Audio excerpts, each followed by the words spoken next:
King Arthur and His Knights by Elizabeth Lodor Merchant. Lancelot of the Lake. Lancelot, the bravest knight of all, who since the world was, have borne lance, are swung their swords, in wrong cause, are in right. So who decides wrong and right in these wars? But after the day when King Arthur and King Pellinore and Sir Gawain had followed the elfin hunt into the heart of fairyland, most wonderful adventures began to happen, not only to them, but to all the other knights of the Round Table. You shall hear of these adventures one by one. To brave the mysterious dangers of the enchanted forest, and the Castle Perilous, and the Valley of No Return, was the greatest sign of courage that anyone could show.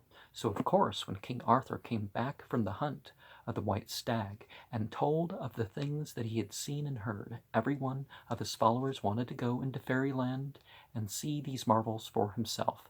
One by one they went, and on their return they told the story of their adventures, which indeed were as thrilling as anyone could wish.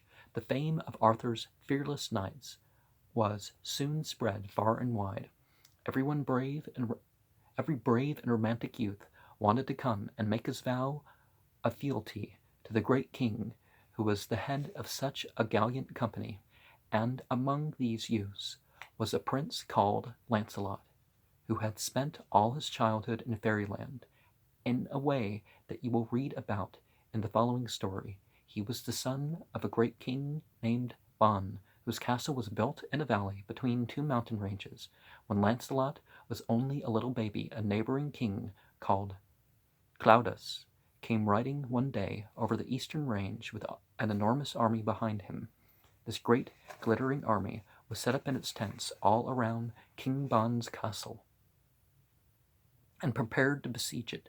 For a long time King Ban and his soldiers held out against King Claudas and the great army, but at last they were obliged to surrender. Their food and water were gone, and the soldiers could not get past the tents of the enemy to bring back to the castle the badly needed meat and bread and wine. So then King Ban sent a messenger to King Claudas, asking permission for himself and the queen and their little son to leave their home and to go and place themselves under the protection of the great King Arthur. Claudas consented, but only on condition that the castle be handed over to him immediately. So poor King Ban handed over his castle and set off very, very sorrowfully on his great war horse, with the weeping queen in the saddle behind him. On a second horse rode their one faithful servant, carrying the baby prince, Lancelot. They rode a little way down into the valley, and then King Ban said he could not bear to leave his beautiful castle without one look at it from the top of the nearest hill.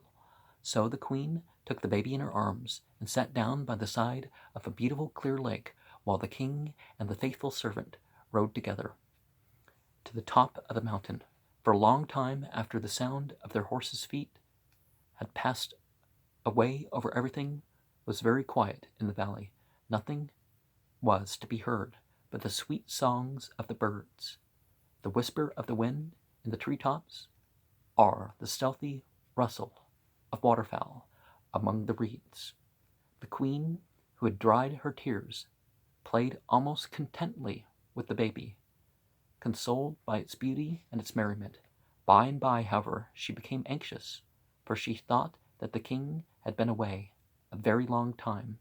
The baby was now asleep, so she softly laid it down among the meadow flowers, covered it with her cloak, and, with fearful steps, set off on foot up the rocky path that led to the top of the hill.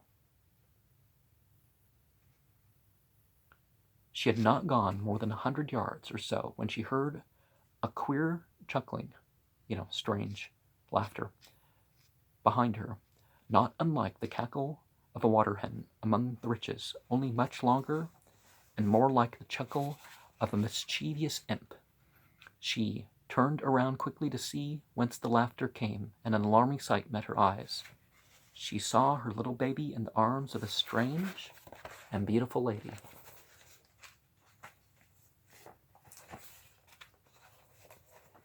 She probably figured that she might be attacked, and therefore be better if the baby isn't attacked with her, if that is the case. She saw her little baby, the most precious thing she had, 10,000 times more precious than the castle, in the arms of the strange and beautiful lady. This lady's gown rippled about her like water in the moonlight. Her long golden hair was wreathed with forget-me-nots and silver shells. Her white arms shone like alabaster, and she wore a necklace and bracelet of the most lovely precious stones in the world. She had taken the baby on to a big gray rock that jutted out from the land towards the center of the lake. She was rocking it in her arms and laughing. At the moment the queen caught sight of her, she began to sing. The words seemed to be a fairy lullaby, but the poor queen did not pause to listen. With a loud cry she set off, running to rescue her little baby. But the fairy saw her coming. She sprang up on the rock, joined her two pretty white feet together, and with the baby still in her arms, dived like a silvery, shining arrow straight into the green waters of the lake. A sound like a clap of thunder echoed all down the valley, and a sudden wind lashed the water into white foam. The lightning played among the trees like the flames of a witch's fire, and long, loud peals of thunder mingled with the terrible storm. It lasted only for a minute, then went as suddenly as it came. Everything was still again. The lake glimmered green and calm, but the fairy lady and the baby prince had disappeared, leaving not a single sign of their existence behind them. Now, I commented at some point on a video about would I kill a baby for Satan, and something about witchcraft and stealing children, that sort of thing. I think there was a few videos on that subject, and it's like, it's happened, but not as often as other groups stealing children. But we don't need to do this as part of our spirituality. But some people have come to that conclusion.